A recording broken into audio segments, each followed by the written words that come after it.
la sinodi maparishi ena akupemphera koma kwina sakupemphera. Inuyo Ife kwathu tikupemphera. Okay. Ife kwathu tikupemphera koma I think ndi pachali pa main church. Koma ma outstation mapepala wake. Mapepala alipo timagawa kuika mu mabenchi mu. Outstation mnapatsa. Outstation timapatsa mkulu wa mphakati koma nthawi zinangati amayiwala mulozo. Mene akukhazikisira ma mega farm tetamba bwino. Koma zisangokha kungoyamba basi nkuzisiya. Zifukwa kawiri tili ndi vuto limene lopanga launch zinthu basi nkuzisiya. Zingati zimene zachidwa launch ndi atsogolera mbuyomo panopa there is nothing. Sambiri. So mwina sisakhale so zimenezo. Tikachita launch tizichiona chinthu mene chikathere. Chichathera apa tapindula. Malomo isi ADMARC chakuti zipanga zothandiza Malawi. Anthu ena anayitenga kuti ayigwiritse ntchito kuti kukhale kungosewerako. In the end inakhale kungolowa pansi mpaka na kumalizikira ndi kudilizikiratu ngati mene adilizikira pa. Tumalize ndi kukhudzidwa ndi nkhondo ya ku Israel. Imeneja adziwa nchauta. Sam, imeneja nkhondo adziwa nchauta. Munthu sungalowerere ukufapo.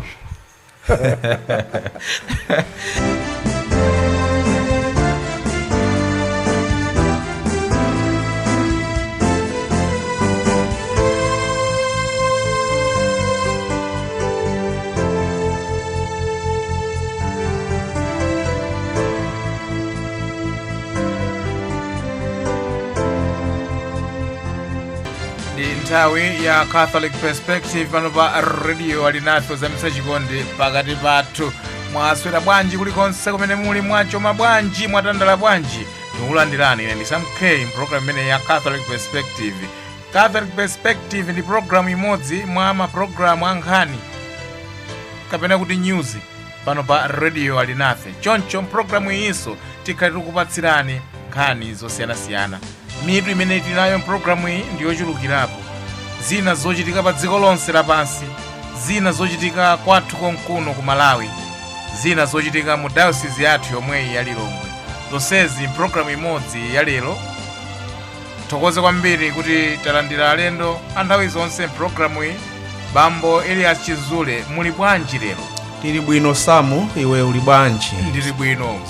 Zikomo kwambiri. Bambo Louis Chikanya, muliko bwanji? Ine ndaswera kaino Samu aswera. Ai, ndaswera bwino. Mnasowa. Mutela bambo. Nga. Ai, taona nasowa adi ndangofika panja kuona maso aona zinthu zote. Kunotuka ngoti sikudusa masiku 4-5 osabwera kudzabwera udzapeza zina. Ndaonaso. Sikuda mdzapezo radio kulibe. Foto sabwera. Ya ili tokoze kwambiri. Programu hii ndimauza omvera kuti mukhala ndithu mfundo zokwana zinayi.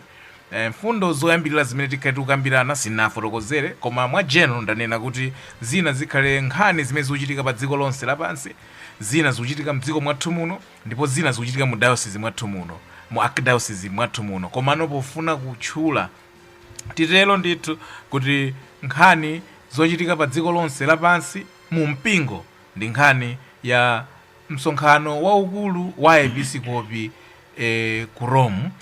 Tikhale tikumvapo zimene zikuchitika, komanso titero tikambiraneso zimene zikuchitika mu diocese mwathu muno, komanso kuli sinodiso ya Kristo kulimene ndi tisiyanitse tikayamba kukambirana. Komanso pali nkhani zimene zikuchitika mdziko mwathu muno, pali nkhani yokukhudzana ndi kutsekulira kwa minda ikuluikulu pa Chingereza kuti mega farms. Tikhale tikukambirana program imeneyi, komanso tikhale tikukambirana nkhani yokhudzana ndi kukhudzana ndi akuti pali mphekesera, ndipo nkhani zikukambidwa kuti malingaliro alipo kuti mwina nkutheka ADMARC iyi jemenero magula mbewu iyambepo kugula mafuta. Tikambira naso program imeneyi, komanso tikhale tikuunikira kwambiri kuti nkhani sizimenezi kodi koma nkhondo ya ku Israel. Tikhaleso tikukambirana ndiye kuti zochitika pa dziko lonse lapansi. Bambo Louis Chikanya, ndatero mwina tiyambe ndemanga kuti zimenezi tikambirana. Mwayala bwino nkhani. Chifukwa nthawi sili mbali yathu kuchitika zambiri. Chifukwa chake tikapeza kampata kumane nako zinthu chabwino. Chifukwa tikangosiya ndoti kubwera zina mawa. Kubwera zina ndi zambiri zimene zikuchitika. Ndiye mwina pang'ono panzake ngathe kunenako zonsezo. Chabwino. Ndiye timafuna tiyambe tapereka mbiri ya msonkhano waukulu wa episkopi umene umachitika ku Rome koma mwachangu mwatero kale nthawi fa nkhani zinthu zochuluka chifukwa tukamba pano episcopi wa archdiocese ya Lilongwe akuyimirira dziko la Malawi ngati ECM kumeneko taifotokozani nkhani kuti kena tifike zimene zochitika mmene mwanenera kuti mwachidule masinodi mu mpingo amachitika ndithu. Cholinga cha sinodi nchakuti akuti makhala ngati chida chothandizira akulu ampingo ka papa ka episcopi chifukwa amaitanisa masinodi ndi apapa ndi episcopi. Episcopi ku diocese kwake, papa dziko lonse lapansi. Nde sinodi icholinga cha episcopi kena papa kuti alandireko malangizo kapena unikiridwe njira zina zimene angathe kuyendetsera mpingo pa dziko lonse lapansi kapena ku diocese. Mwina tingopita ku chisanzo cha sinodi ya kuno kwathu ku Lilongwe. Cholinga cha episcopi chakuti papita zaka zingapo chipangireni sinodi mbuyomo zinthu zikusintha ndi kupita kwa nthawi. Nde tiyitanitse sinodi fwa ambuye episcopi sikuti angangofika basi tichita izi tichita komanso kufuna chakusintha kwa nyengo anoti ayitanise wanthu tionene limodzi nde sinodi. Chimodzimodzi apapa cholinga chawo chinali chakuti mwina tiziyenda ni nyengo, we should move with modernity. Nde anayitanitsa msonkhano wa sinodi kuti amvetserane amatero anu akewo, we should listen, we should discern, kusinkha utumiki wathu, listening, discernment and mission. Imeneso anaomba mkota kuti communion, participation and mission.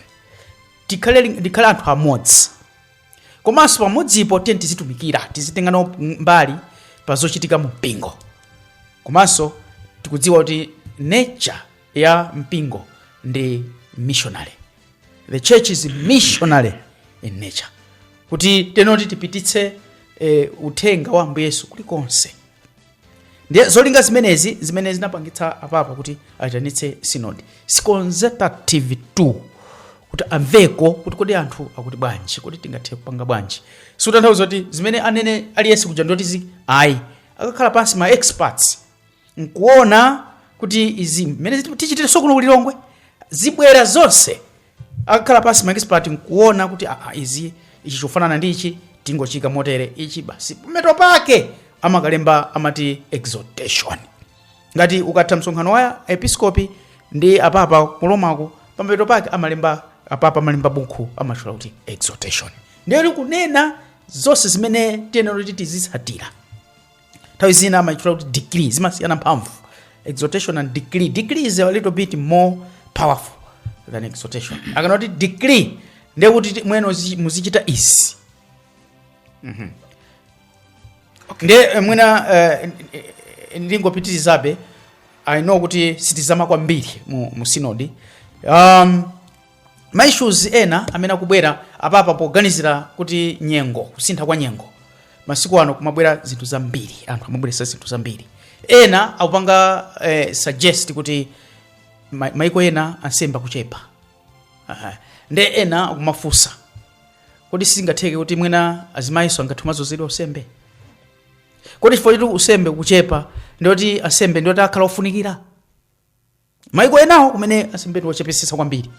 Kumaiko ena akuti wansembe mmodzi amangenda mwina mapalisha 3. So kuchepa kwa nsembe ndoti zisonye zache zitanthauza chani? Chabwino ena mubwera maganizo zimene mphepo ija imene inabwera modabwitsa ija yakuti anthu azikwatirana amuna okhaokha akazi okhaokha zikubwera kuchokera even kwa ma members ampingo. Bwanji pakhalezi nde ena mabweresa argument kuti iyayi Bible bwanji ndiyo titsusana ni mawu a Mulungu. Ndena kubweranso kuti ndiyo ti mawu a Mulungu ofunika tiwachite reinterpret. Tiwatanthauze mawu a Mulungu ofunika titanthauzireso to suit what they want. Nkhani zina zimene zikubwera ndi modern times zimene apapa is right kuitanisa synod kuti tionere limodzi kuti zizigwirizana ndi mpingo. Kadino wina wanena kuti mpingo ndi wa Ambuye Yesu. So people should get this.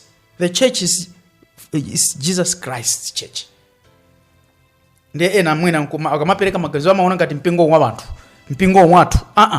Mpingo ndi wa Ambuye Yesu. This is basic. Tiyano aliyesa odziwa. Tikamapereka maganizo wathu bwanji chakuti tizikumbukira kuti mpingo si wathu. Mpingo wa Ambuye Yesu.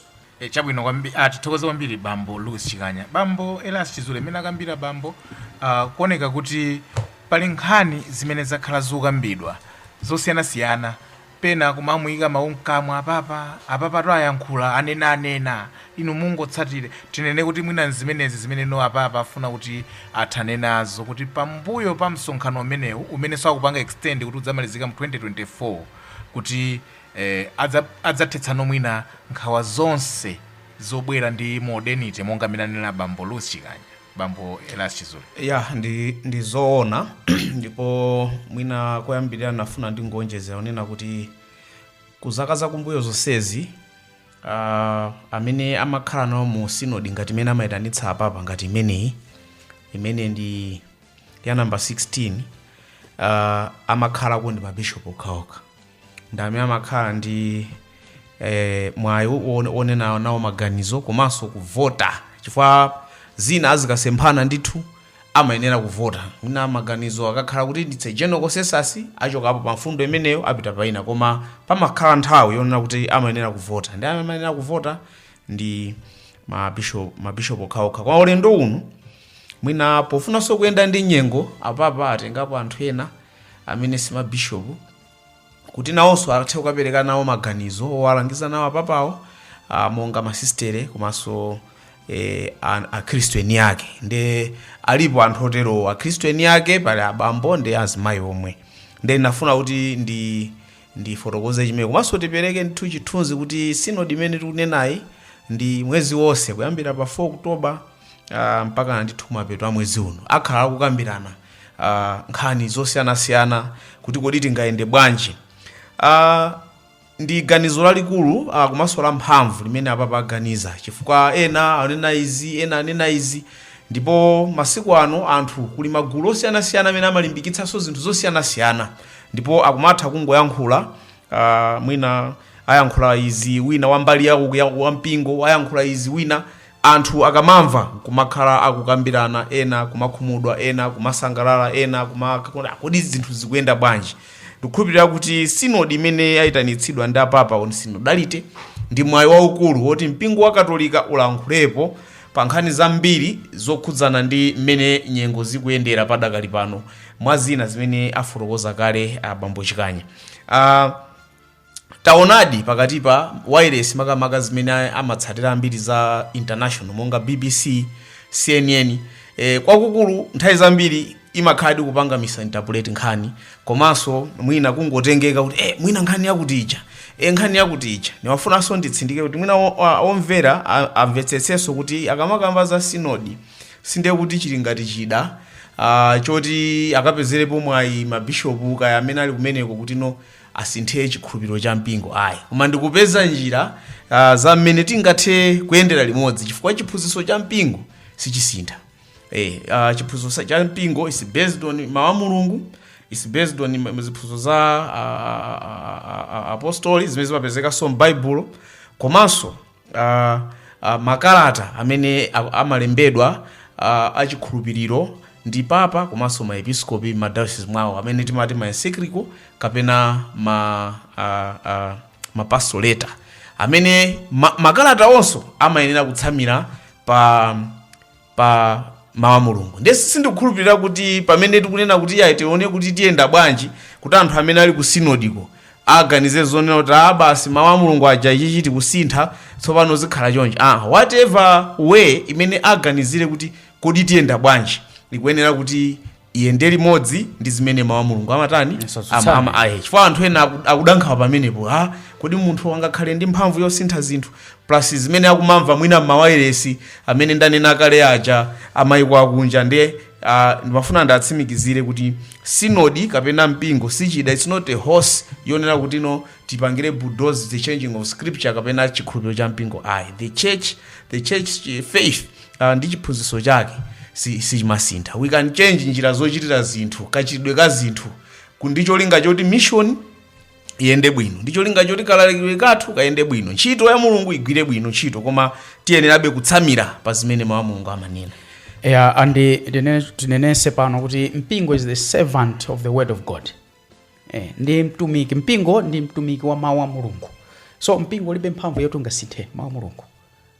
Chabwino ndiye apapa mmene amakonzekera ndikuti konzekeretsa tonse kuyamba kwa msonkhano waukulu umenewu anatipempha kuti kulikonseko gwadani pempherani, ndipo mapemphero anayamba pasanafike pa 4 October, anayamba ndithu mwina masiku angapo pasanafike pa 4 October, ndipo anapempha kuti kulikonseko gwadani ndithu tipemphere. Very important.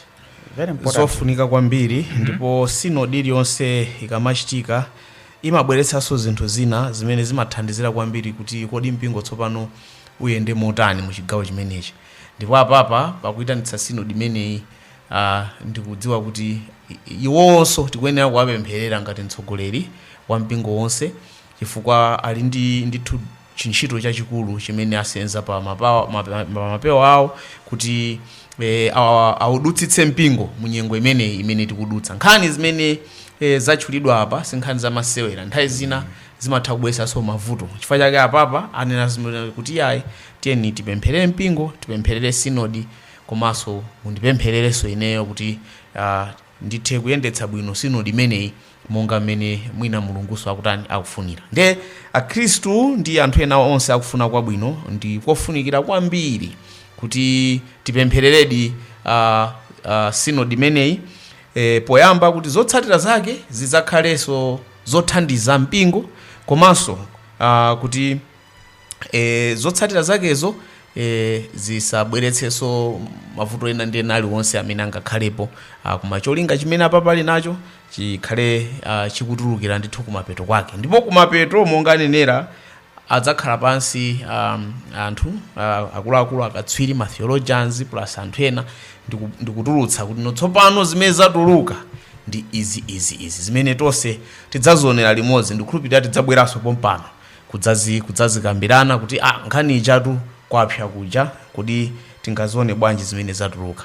Chabwino. Koma padakali pano anthu azikamba zambiri, ena akamba zambiri, koma kwa ife tikudziwa kuti zinthu za ku synod sungapupulume kuziyankhula yayi, chifukwa muyenera kuziyankhula pokhapokha zikatuluka kuja apapa nkuzifomereza, ndiye kuti tsopano tikhoza kunena kuti izi ndi zimene zachituluka ku synod. Chabwino.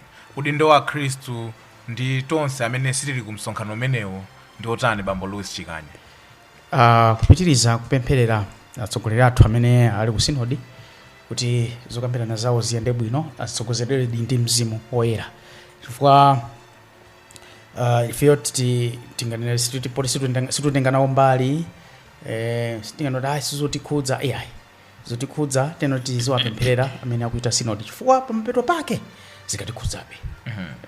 Mwina nkwakumbutsa anthu bambo Chizule munali pali chiti kodi nthawi imeneyo pamene ndikukumbuka ndithu kuti anagawa mafunso a synod ya pa dziko lonse kuti tayankhani ndipo zinapita. Mwina nkwakumbutsa kuti synod yake ndi yomweyo ikadalipo. Synod yake ndi yomweyo, makalata anabwera ndipo zimene akukambirana kumeneko zimene zinatuluka mu makalata amene nthawi imeneyo ndinali ndili ku parishi ya kumherere mchisi. Ndiye zinthu zimene zija ataziwomba mkota zimeneno amaona kuti izi mulibe machitidwe yake, izi pali mavuto akuti zonse zija zimene amazitenga. Ndimenenso synod kakhale yakuno ya lokolo imene imayendera kuti tili mavuto anji kwathu kuno, tili mavuto agule, tili mavuto akachasu, kuti ngayende bwanji mu zinthu nga zimenezo pachipembedzo, kuti mpamaliro pamatuluka nkhani zotani. Nde zimene zikuoneka ngati pali mavuto zimene zimayenera kuti tizikambiridwane, ndipo cholinga nkuti tiyendere limodzi. Chabwino. Tabwera kuno kumudzi Archdiocese ya Lilongwe nayonso inakhazikitsa synod yake, ndipo izi zimasokoneza ada Khristu kuti adziwe malire polekezera mpoyambira kuti kodi synod iyi yuthera pati, iyi yenda bwanji. Bambo Louis Chikanya, inu ndi mmodzi wa akuluakulu kumeneko ku nthambi ya zofalitsa mawu za synod.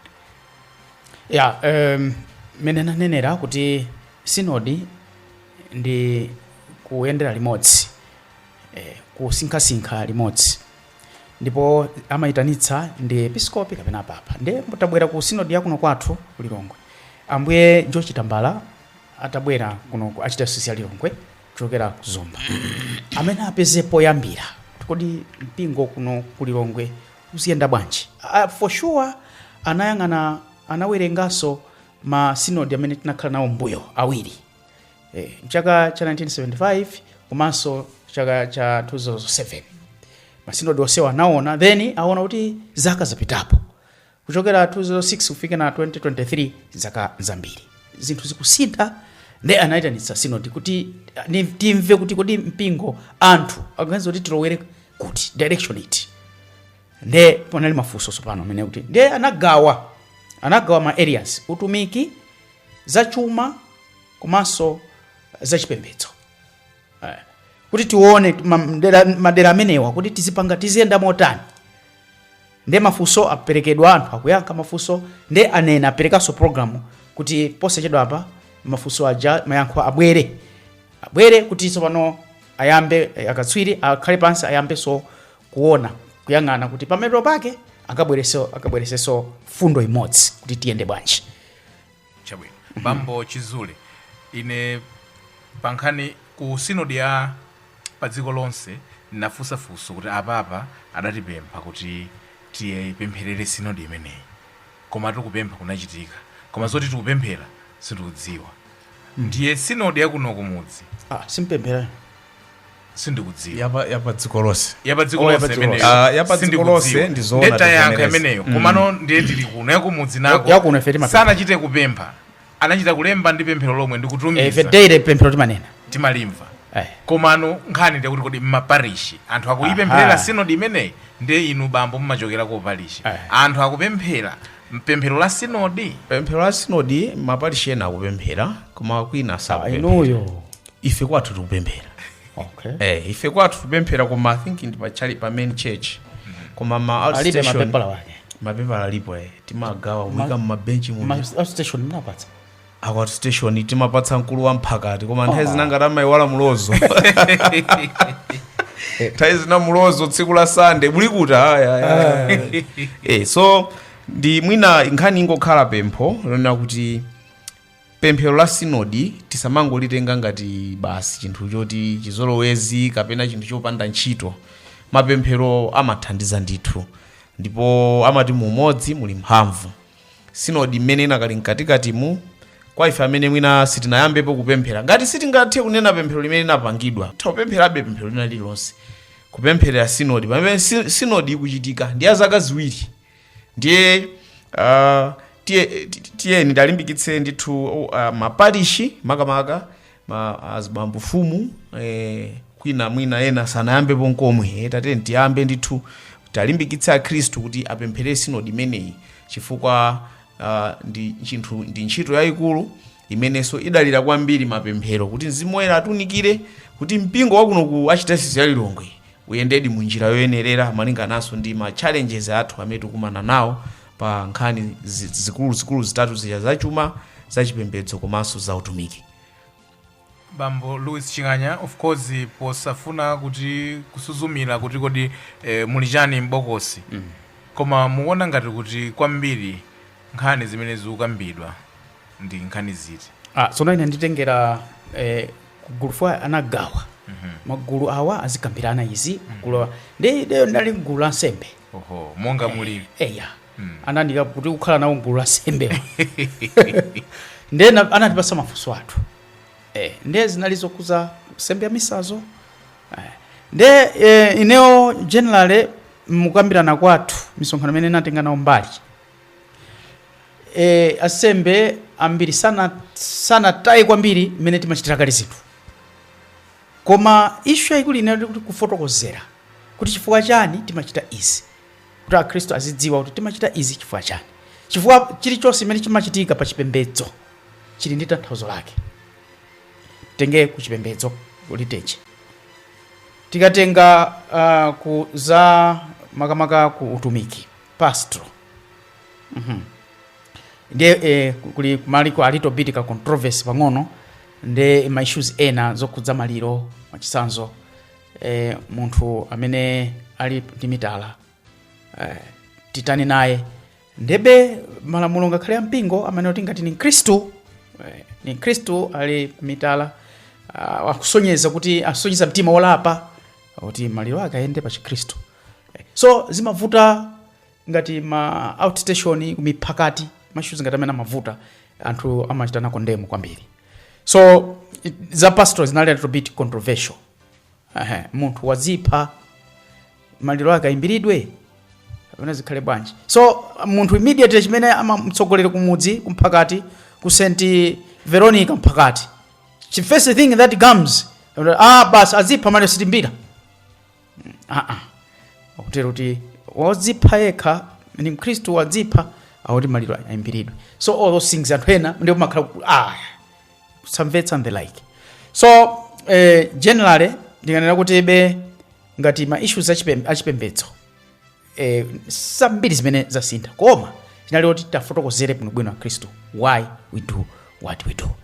Chabwino. Bambo Chizule, pali kusiyana kwambiri muzochitika ine ndapanga nawonso participate ngati Mkristu inanandika mgulu la Khristu kuti ndikambe nawo naliko kuli zinthu zimene zikutuluka zinthu ngati Bambo Louis Chikanya mwakhala mukukamba momvera ndi wireless kunena motsindika kwambiri kuti mukulengeza osatuwerenga osatchula mavesi nkhani ngati imene anthu kuti inu fe matiuze zenga m'Bible ndiye muzitchula mavesi anafusa Chizule sana Chizule nkhani nyanga mwalitchulira okay chabwino nkhani Chizule ati nkhani nyanga ine sindufuna kuti ine my worries kuti tiyambe kugamba kuti nkhani tikambirane pano ndiona ngati ndo ayi koma ndimangofuna kuti nangasi zimene zokambidwa tofuna kuti anthu azikambenikazo kuti anthu azikamba. Radio is there to enlighten, to teach, kuthandiza Kristu why we do what we do zimene nanena zija ndiye nikapo be mlomo mukayankhapo ineyo sindiyankhapo yayi chonena kuti bafuna kunena actually even zimene abambo amanena kuti chimodzimodzi ngati synod yakuja zimene tanena ife zimene mwanena inu zimene anena kuchitira sifa inu zonsezo zizaombedwa sonkota kuzakhala plenary anthu no adzasankhidwanso patali oti notsopano akaombe zonse zija ndikumaona kuti kodi zimene zabwera kwambiri ndi ziti kenaka matheolojani anthu odziwa zameneno zoti alumikize ndi mawu a Mulungu aja adzakhala pasi fa zikhoza kutheka kuti anthu agwirizana chinthu chonena kuti mapalisho onse anthu anoti tizipanga chakuti koma chinthu chichi chosemphana ndi chiphunzitso cha mpingo ndoti chikatayidwabe kuti ichichi anthu ananena kuti tizitere koma ichichi ndi mawu a Mulungu ndi church doctrine ya Catholic sizikwiza. Chifukwa chake ndonena kuti kufotokozera ndo chifukwa cha timachita izi kutheka majority kozo kuti tizipanga izi pamene sakudziwa why. Ineyo I still stand by that kuti mchalichi munthu akakupatsa mawu kuti ukawerenge suwerenga ayi umalengeza mawu a Mulungu. Pa Chingerezi chake ndichimamveka bwino proclaiming, you proclaim, ubemeza. Now tradition ya mpingo wa Katolika timapita kusembe ya misa kapena kuchipembedzo kukapemphera kukatamanda Mulungu kukapembedza, sitipita kukachita Bible study. Timapita kukapembedza Mulungu kukapemphera kwa Mulungu kukacheza ndi Mulungu kukamvetsera mawu a Mulungu.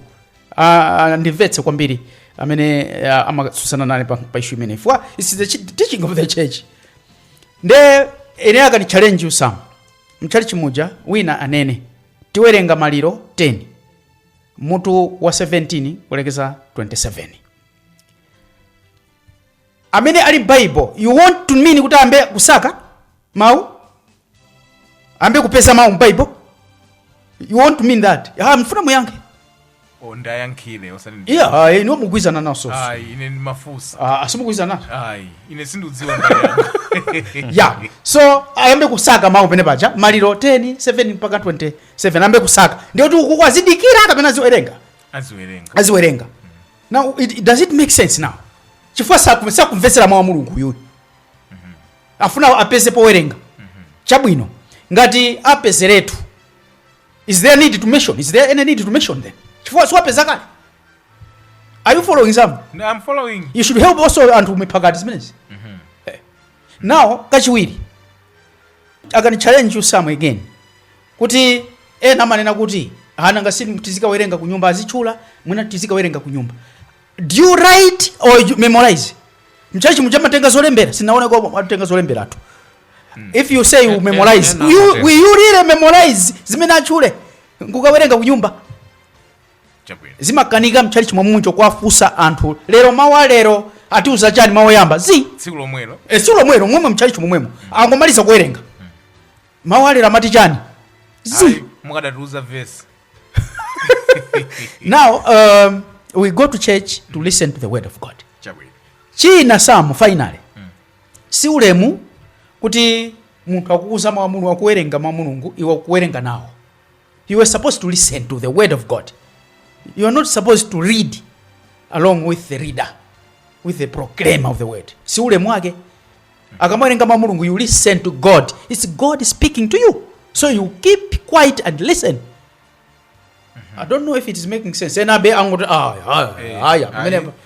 pang'ono koma musatope ofunika nthu kumapitiliza kuyankhula influence ya Protestantism imeneyi chifukwa tu azatu kucheni kuko amapanga ifeso tizipanga ayi chabwino tamalizatu ngati muli nchokamba pankhani ya masinodi kambira mtuni bambo Chizule tayankhula mokwanira tikaonanso kaundula uja ndiyesa tinakali ndi ntchito ikadali mwina tidapitirira zingathandize chabwino tsono tikatengera kaundula amene tinatchula ndiye kuti tsono tifuna tioneko zochitika za mdziko muno tifuna tione zochitika za mdziko muno poyang'anira ntchito imene mtsogoleri wa dziko lino wachita masiku apitawa kuti atsekulira chimunda chachikulu mega farms. Ndi nkhani yoti nakhala tumayikamba pano pa wireless ndi madera osiyanasiyana kuti kodi timakhalira njinjala koma mega farm imene yakatsekulidwa ndi ya Mzimbe bambo Chizule. Kodi Mzimbe kodi mega farm itakhala ya mbewu ina iliyonse chifukwa Mzimbe zija ndi meso simamwati kodi tirum simnaloyeko tirum timamwati mukalowa chakunambuma ukuku ndithu ine nditi kunambuma machita kubwera Khristu kunyumba kuzanduzo tenti kakumwetseni ti ndene ndimati usango ndibweretsera paketi ya sugar kupita kuja ndithu makapo usikisi amasikono amasikono ndiye mamwana onse kapena nokha poyamba nkhani ya mega farm ndiyofunikira kwambiri komano imene yatsekulidwa sinduzoni ma hectares angati chifukwa 1000 something 1000 andoti kumalawi kunoko ni mega farm be chifukwa nkhani ina imene ikukambidwa ndi imeneyo mwina tisanafike umeneko ndinene kuti tachidwa nazo fa chaka chachitatu chino komabe amati it's better late than never so kuti zayambika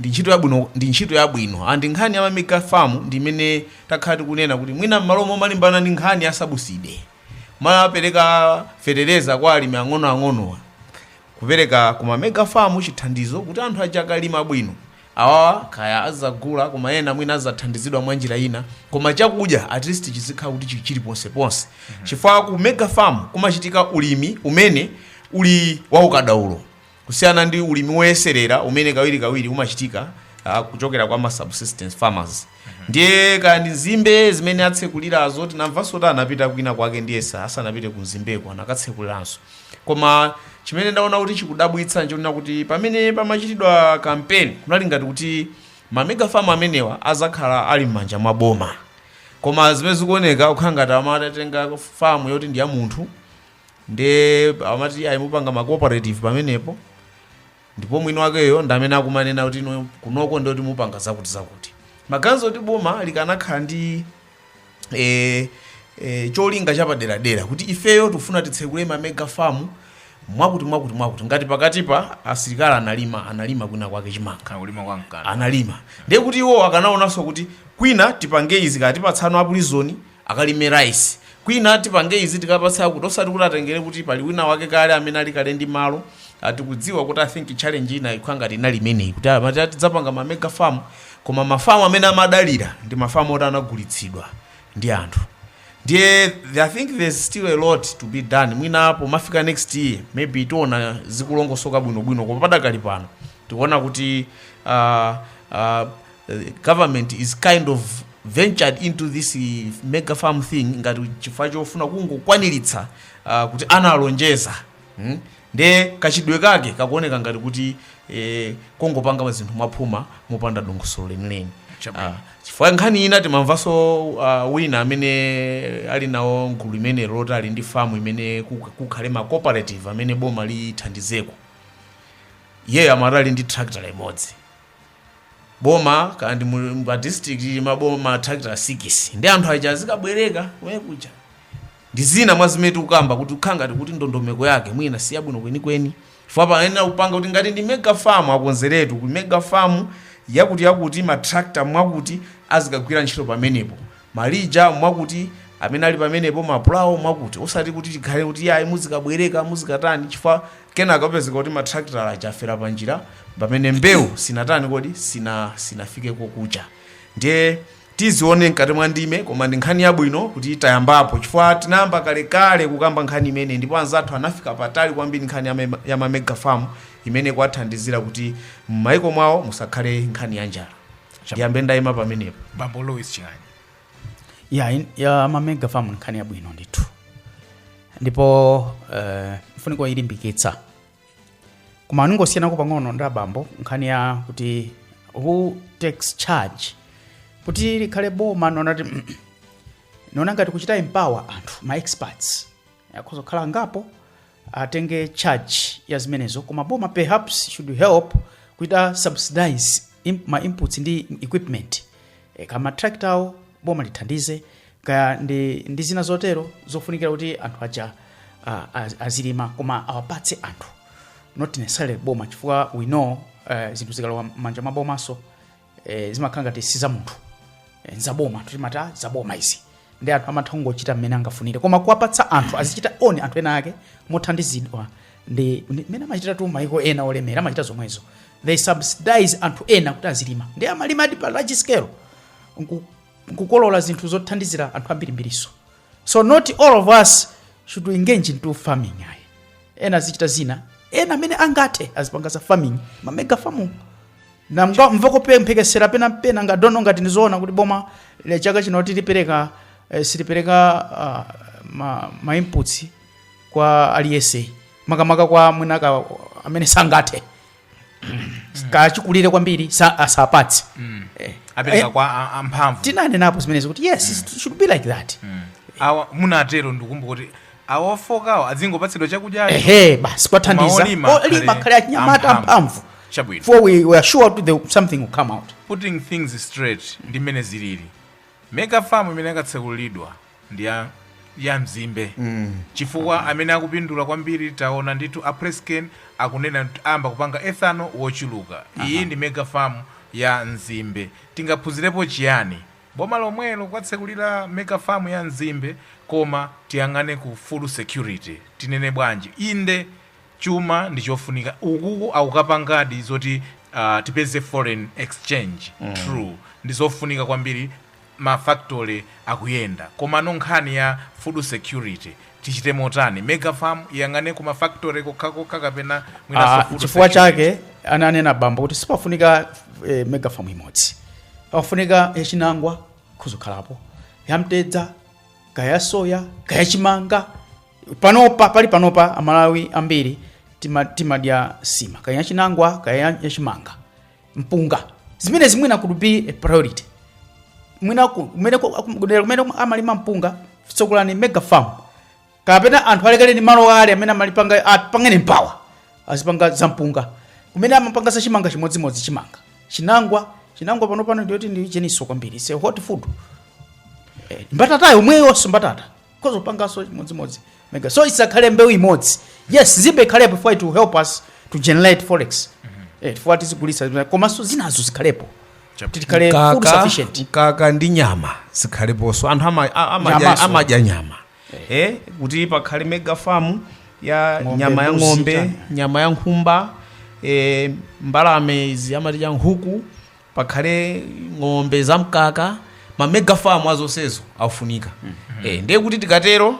tibwera kumene nkhawa yanu inapita ya kuti tikhale ndi food security chifukwa chofunikira kwambiri tikanayamba even ku food security ko for apresken ndi awo koma mwina apulesikeni phindu lawo tikudziwanso kuli malamulo kumene kuja amene ndi macontract amene akhala akupangana zimene zikumavutavuta tikanayambira kwambiri zokhudza anthuzi ma mega farm azakudya za magrains ndi ndiwo zake ndoti tikatero ndi mkaka tikatero ndiye kuti amalawi tiyayika pa moyo wa thanzi woti atha kugwira ntchito yawo bwinobwino yotukula dziko lino la Malawi. Chabwino ya bambo Chikanya china chilichonse pankhani yakhudzana ndi chitukuko tukamba za mamega farm koma tisaiwale tili ndi vision 2063 imene ndithu pila number 1 ndi nkhani ya agriculture commercialization. Taona mega farm yukhazikitsidwa mwina kuti step tapangapo komano vuto ili ndi lalikulu madera ambiri m'Malawi muno timadziwa kukhazikitsa komano kuchichita ano chinthu cha kwa nthawi yayitali zikuoneka kuti mwina simbali yathu ngati Malawi mzaka zomwezi zimene tili mulamulo umenewu pakhazikitsidwapo zinthu tayamba bwino ndi vision 2063 agriculture imene yakukhazikitsira ma mega farm tetamba bwino koma zisangokha kungoyamba basi nkuzisiya zifukwa kawirikawiri tili ndi vuto limeneli lopanga launch zinthu basi nkuzisiya zingati zimene zachidwa launch ndi atsogoleri mbuyomo panopa there is nothing zambirimbiri so mwina sisakhaleso zimenezo tikachita launch tizichiona chinthu mene chikathere lichathera apa tapindula zikhale ndiyoti tipokafika 2063 amene akakhalepo adzaona phindu lake.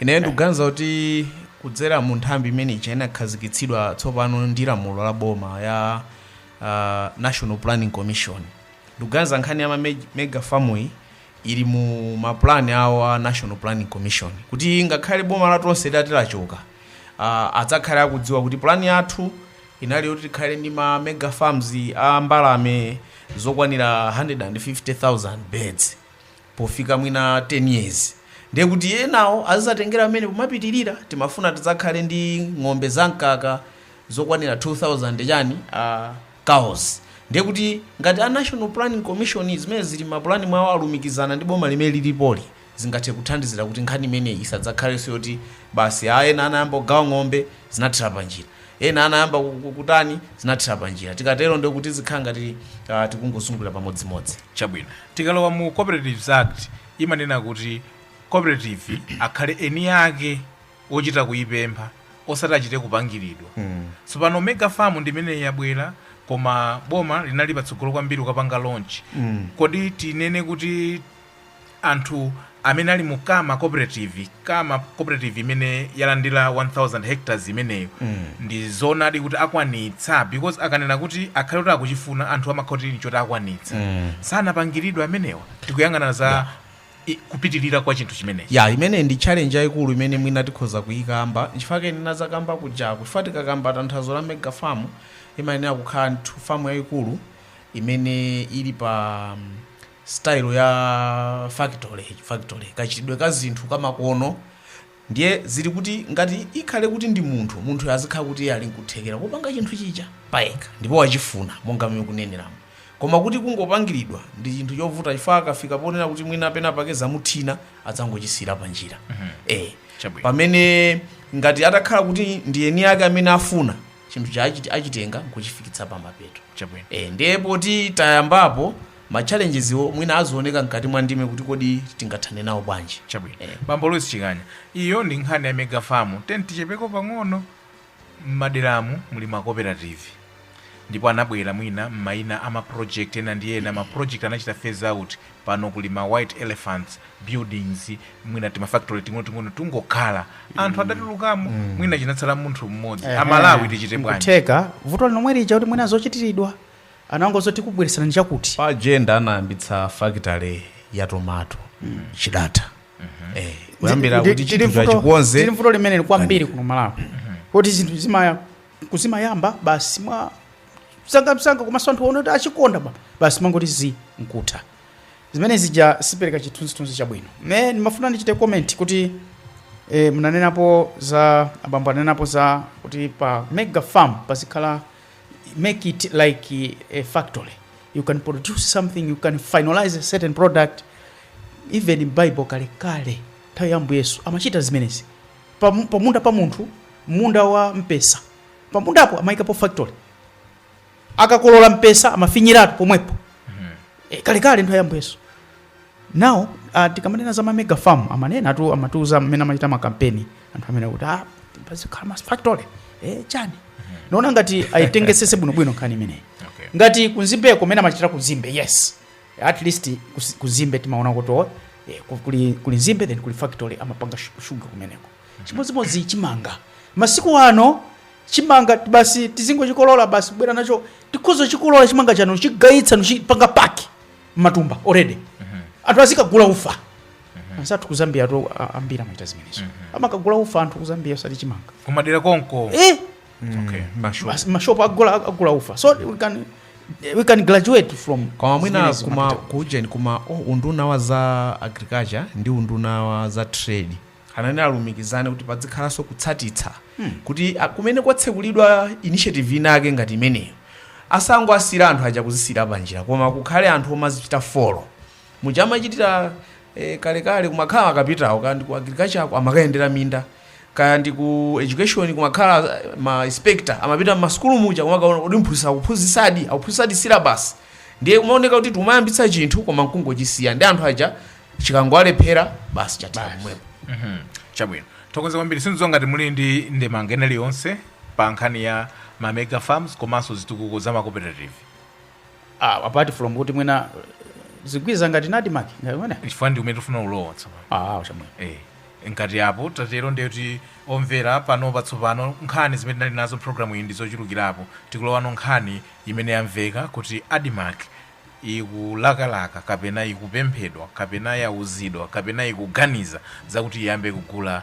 mafuta ndiyoyo kuti mwina ithandizire vuto la mafuta amene akuchitika mdziko muno kuona mmene ADMARC inachitira mbuyo mu kufika napoti inagwiririka kenako yayambika yadzuka kumene khangati kuti kapena koma ili mavuto ndithu kuchimangako suti achita kalikonse ayi koma kuti alingalira kuti ayambe nkhani ya mafuta nkhani tikhozotero tinjaboma kutenga ndimene zikumvekera kuti mwina ADMARC akuchita mopemphedwa malingaliro amenewa mukati mukafukula ntchito ya ADMARC cholinga chimene ayambikira komanso mwina ndimene inafikira kuti yafikapo ndikhozopereka chitsanzo ADMARC ndimene inayamba kugula fodya m'Malawi muno ADMARC ndimene inayamba ndithu magula chimanga kwa alimi nkumati titumiza kunja kusanabwere magawo enawa trade liberalization ndi zinazotero kuti tsopano zintchito zitezigawidwe ena ayambepo koma ndithu tikhoza kutero kuti inayambitsapo zinthu ndipo zilipo zinthu zimene zinachitikadi ndemanga yanu poyamba tinene kuti ADMARC inakhazidwa kalekale mbuyo mu yakhalako ndi mayina ena isanakhale ADMARC chifukwa inayambitsidwa ndithu nthawi ya Chalunda chifukwa anthu ena amaganiza kuti inayamba nthawi yakamuzo iyayi inayamba nthawi ya Chalunda inali ndithu ndi mayina ena kalogo kajaso kasinthako kawiri katatu koma mmene mwafotokozera ndizoona kuti inakhazikitsidwa ndi zolinga zimene zinali broad ganizo limene labwera apa kuti mwina aziyang'ana za mafuta labwera ndiyesa malinganaso ndi malingaliro amene ali nawo oti iwo akagula mafuta aja tidzibweza ndi zakumunda ndi I think akuganizira kuti izikhala ngati chida chopangira nsika kuti dziko la Malawi mwina liyende bwino akunena kuti pamene paja pali marketing pena pake mwina muthu ndikumbutsa amati agriculture development and marketing corporation agriculture development and marketing imene ya marketing akuti it's part of ntchito zawo imene ADMARC inakhazikitsidwira choncho kuti iwo afuna azigulisa petrol azichita supply fuel sitinganene kuti ncholakwika it's within their mandate atha kupanga marketing pa zinthu zosiyanasiyana mbuyomu enaso akufotokoza kuti ADMARC iyo ikuchita bwino kwambiri pakatipo anazayamba kulowa ngati mmene mumu zina za marketing mwina kuza anthu kumene mwina alime agulaso umwewo ndi zina zimene amazifotokoza pamene ADMARC inali ndithu ikuchita thrive kumapanga maprofiti ndi kumayenda bwino.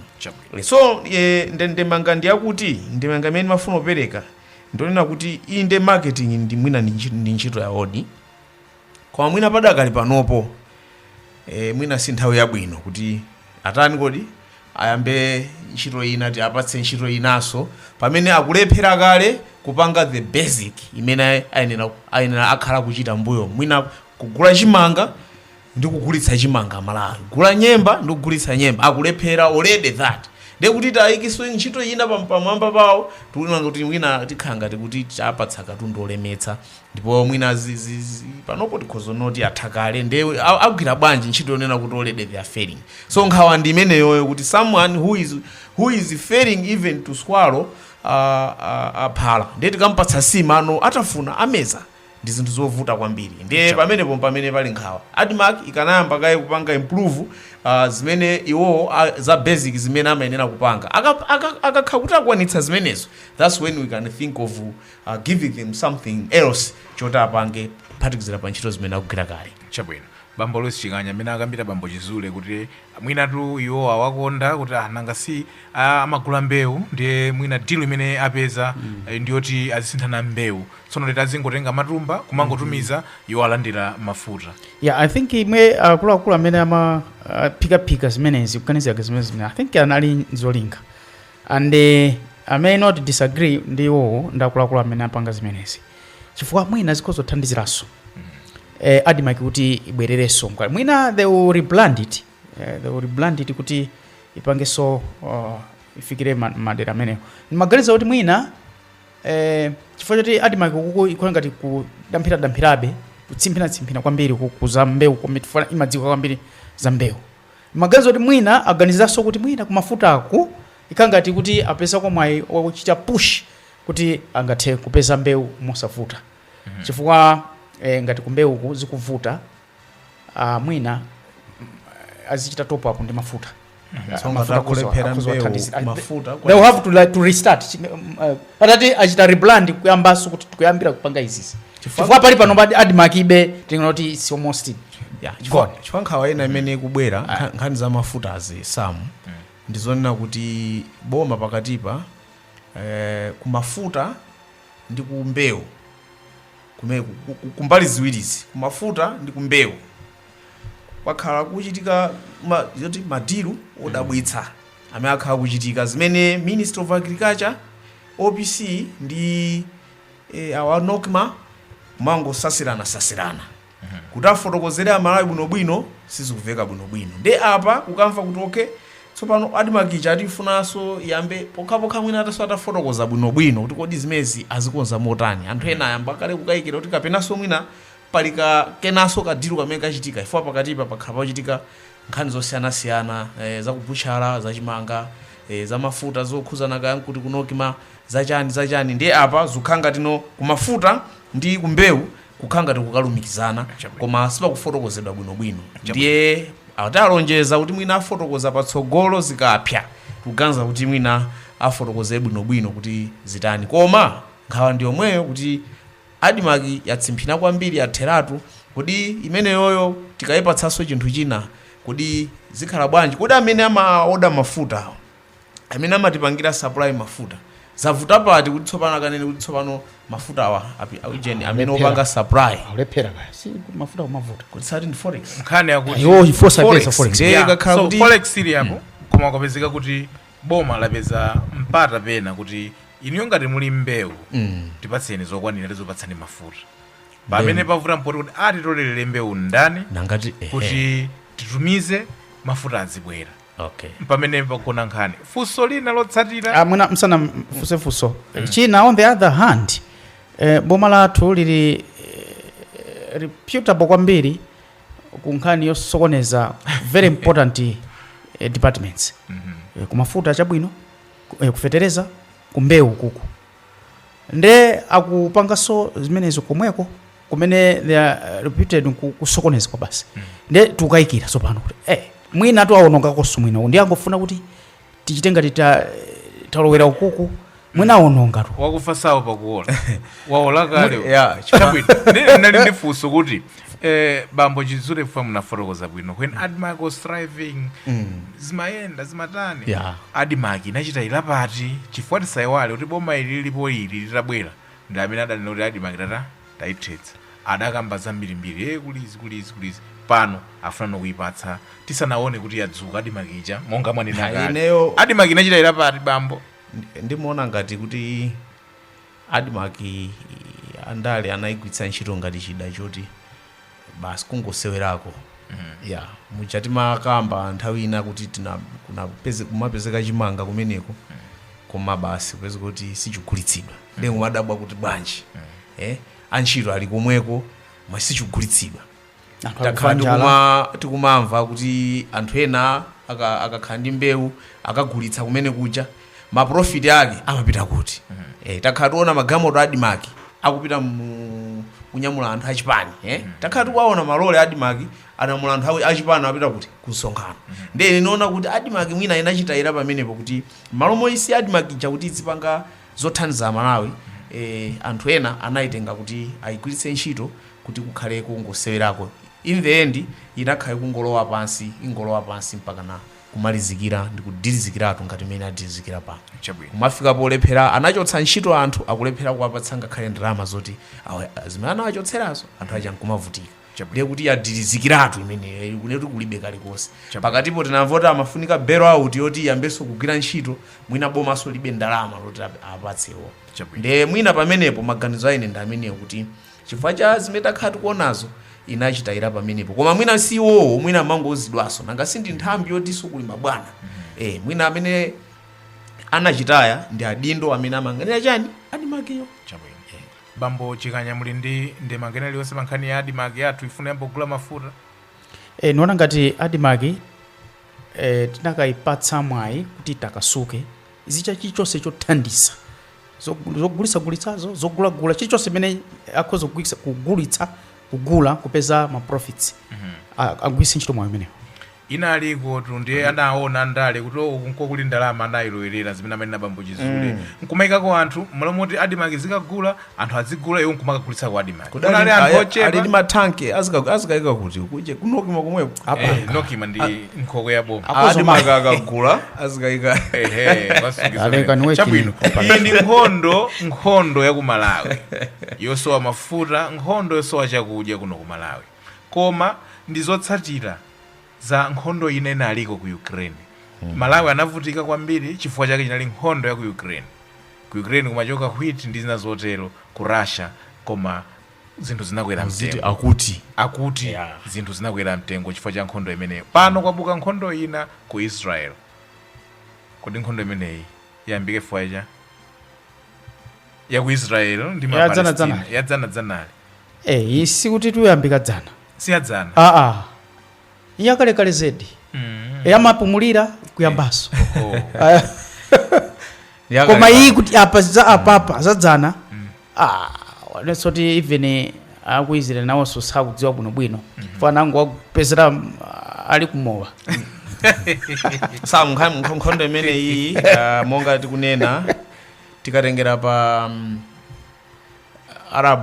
Arab Israeli wars I think ndi achitatu bwinobwino komano kuti yambe pa 6 October nkhani yake ndi kuti gulu limene lila Palestina limene limatsogolera ku Gaza la Hamas limene likudandaula kuti Israeli kuwapanikiza kwambiri kwafinya komanso kuwazunza ndiye wanaona kuti mwina ndi bwino kungochita chipongwe kuti nawonso asonyeze mkwiyo wawo ndiye Israel nayonso ikuona kuti mwationongera anthu athu ndiye ifenso tikubwezerani ndiye chifukwa chake kwakhanga kwabuka mpungwepungwe umene padakali pano udakali mkati sitikudziwa kuti zikuthaliti zimenezi koma ndi akhala kugwirana nthupi kupumulira kusiyana kaye kugwirana nthupi kupumulira pano zambiraso chabwino ndiye taona makalata ndithu ochokera ku SADC kumwera kwa Africa mgwirizano wa mayiko kulemba ndithu kuti yayi koma nkhondoyo chonde mkadaganizira nako kuti isapitilire yayi ife tikudza bwanji ngati Malawi nkhondo ya ku Israel nkhondo ya ku Israeli itikhudza nanga simuja mmanenera kuti ngati panopo ndiye kuti ndege zimene zimapita ku Israeleko azimitsa zambiri zimene mwina zimatenga anthu zafika kuno potenga zinthu kubweretsa kuno. Israeli ndi Malawi ili ndi ubale wawo wabwino kwambiri, komanso mwina manebazi athu amagwirizananso mwina ndi anzathu achi Palestina amene aja ndiye kuti zonse zija malo moti anthu aja tizithandizana nawo bwinobwino mapezeka kuti iwo aja ali concentrated pachani pa nkhondo yawo ija. Sanganene kuti Malawi timapangira aka training kuti just last month munaona kuti panali nyamata wina amene mudzi wonse unamperekeza amapita ku Israeli kuchokera kudowa uku mudzi wonse unamperekeza wakubunda uku akubunda college amapita chaka ndi chaka ku Israeli amakaphunzira kumene komanso anthu athu a security ndi ambiri amakaphunzitsidwa ku Israeli. Ndiye kuti tamva olemekezeka I think Minister of Homeland Security akunena kuti apanga arrange kuti anthu amenewa onse Malawi abwereko. Ndesa abwera kale zonsezo ndiye kuti zisikhala zikusokonekera pale anthu ambiri amapita maiko ngati amene aja Palestina ndi Israeli zonse zimakhala ngati zimakhudza zipembedzo zitatu zikuluzikulu Chiyuda, Chikhristu, Chisilamu zimene kwathu kuno tili kwambiri ndi Chisilamu ndi Chikhristu. Anthu amakhala kupita kumene kuja kumakapanga pilgrimage ulendo wa uzimu zonsezo ndikukhulupirira kuti ziyima zichitikanso chifukwa choti kumene kusikuli bwino padakali pano. Ndiye pali zambiri zimene zingatikhudze kuphatikizirapo kuti Amalawi ambiri ndi anthu ena akukhudzidwa chifukwa anthu aja akufa ambiri. Ndi mabwera ndi bambo amene timabwera kuchoka ku nyumba kuti maona kuti awathimitsa mapalestina ajawo ali mundima padakali pano komanso akugwetseredwa manyumba ndeti koma anayamba nachana anthu amenewa ndi zinthu zobweretsa nkhawa ndi malingaliro kuti kodi anthu kuyambana kufika mpaka pamenepa anthu okhalana pafupi ndi pafupi chifukwa chani.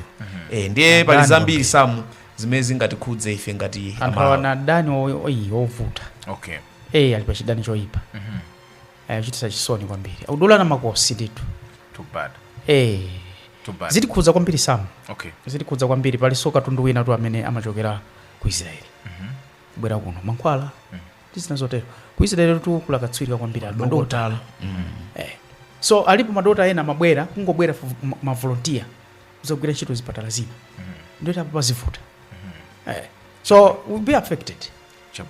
Now they are concentrating kuti ateteze moyo yawo ateteze abale wawo all those things so sizabwino chabwino ndikuthokozeni kwambiri nkhani zonse zimene ndakonza mwazikhudza koma tibwereza mwachangu kwambiri takambirana nkhani za sinodi sinodi yapa dziko lonse imene aepiskopi ali ku Rome tukamba yapa kuyambira pa 4 October mpaka pa 29 October akhala akusinkhasinkha komanso kukambirana pa nkhani zambiri zimene maiko amumpingo atumiza kumeneko ngati ma continent atumiza sindidziwa ngati pali ndemanga pa nkhani ya sinodi ya pa dziko lonse imene tikutseka tibweramo mu mitu yonse.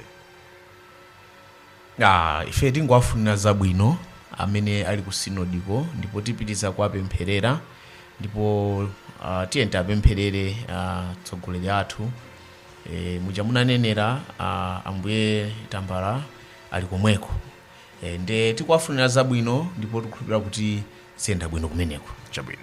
Tokoze kwambiri sinodi yakuno kulilongwe bambo Elias Chizule amene sana malize tentimalizitse chifukwa posachedwa apa atumiza ka timetable akuluakulu kuti ziyeno tiziperekedwe zonse zibwere pamodzi ndi amene sinamalize tenti kwangule bwinobwino tibweretse mayankho kuti zonse ziyende bwino chabwino. Tinalowa nkhani zokhudzana ndi zochitika mdziko ma mega farm ayambika ku Malawi nkhani yokoma kwambiri natero kuti nkhani yabwino koma funika tikhale serious Amalawi timachuka ndiye kuti kuyamba zinthu koma panga ujeni kwambiri koma basi mkatikati tatopa chabwino. So tenti mpikire tigwirisise fwa kuma mega farm kumene kumatipaseza kudya komanso kumatipase ndalama chuma.